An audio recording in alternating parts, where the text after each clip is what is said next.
Gaming companies keep trying to one-up each other, seeing who can sound the most progressive. Some companies introduce systems for hiring developers. A lot are shoving forced inclusivity into their titles, and the newest push is creating AI to police players. Intel and Microsoft have already announced their AI to tackle toxic gamers, but Ubisoft and Riot are now teaming up to do the same exact thing. I have a few things to show off, but before we get into the topic at hand, if you enjoy the content that I create, please make sure to subscribe to the channel and hit the notification bell. Follow me on social media like Twitter or mine so that you can see when my content is posted. And of course, if you do really enjoy the videos and the live streams that I create, please consider becoming a Dark Titan via Patreon for just $1 a month, or support the channel via YouTube memberships. All of the links are in the description, and of course, I do really appreciate all of the support. So this is a rock, paper, shotgun article that I wanted to start with. It says Ubisoft and Riot are teaming up to tackle toxic online chat with AI, but the big questions remain over how it's going to work. Do you ever feel like multiplayer games would be better if other players were less abusive? My answer to that question would be no, because I don't think that players in games are abusive. It says Ubisoft and Riot Games are looking into training artificial intelligence to tackle bad behaviors within games, a research collaboration they're calling Zero Harm in Comms.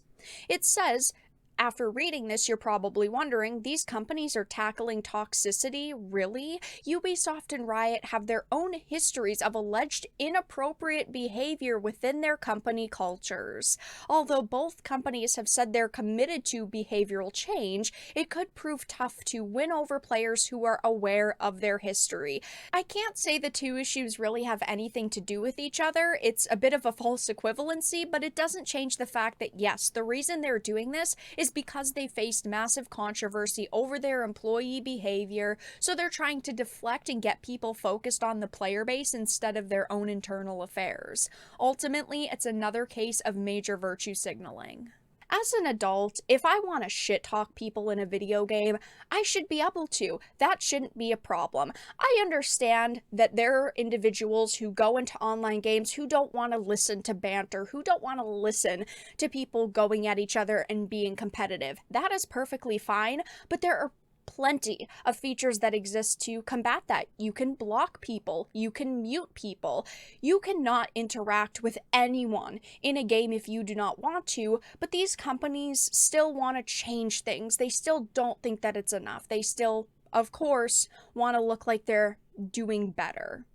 There are a lot of questions surrounding this initiative right now because we don't know what chat logs they're going to be taking, whose accounts they're going to be, looking at under a microscope. But there are plenty of gaming organizations that have already started, that already exist to combat toxicity.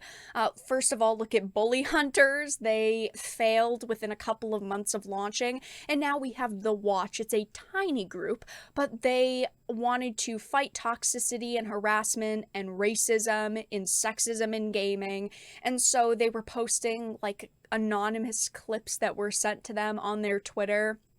And it was basically just a witch hunt for people who they deemed as toxic, but all of these organizations have failed, and I understand that there's a difference because those were real people and this is AI, and these companies ultimately are putting money into this research because they want to put this AI into their games, and so they can, fight harassment that way.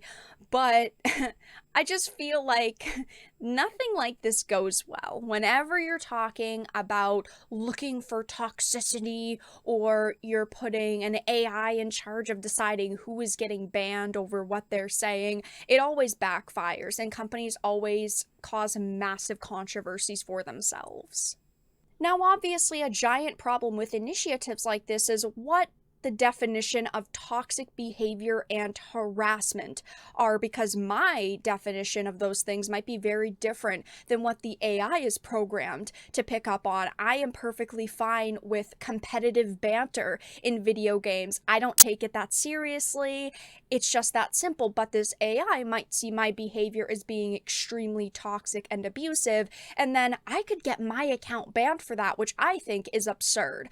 A lot of the times when you're playing video games and there's voice chat, like with Call of Duty, right? Most of the players are adults and can understand the fact that almost everyone else playing this is an adult, and if there is a younger teenager or something playing it, that is the parents' decision to allow them to experience that content and that environment.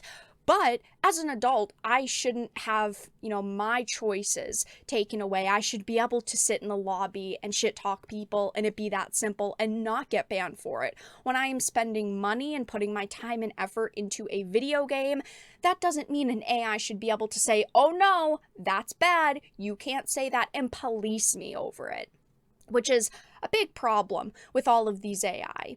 And unfortunately, Ubisoft and Riot are not the only companies that want to tackle toxicity in gaming. There was an Intel AI cop that was announced a couple of years ago. It hasn't become anything yet. They announced it in March 2019. We still haven't seen that, but as far as we know, they're still working on it.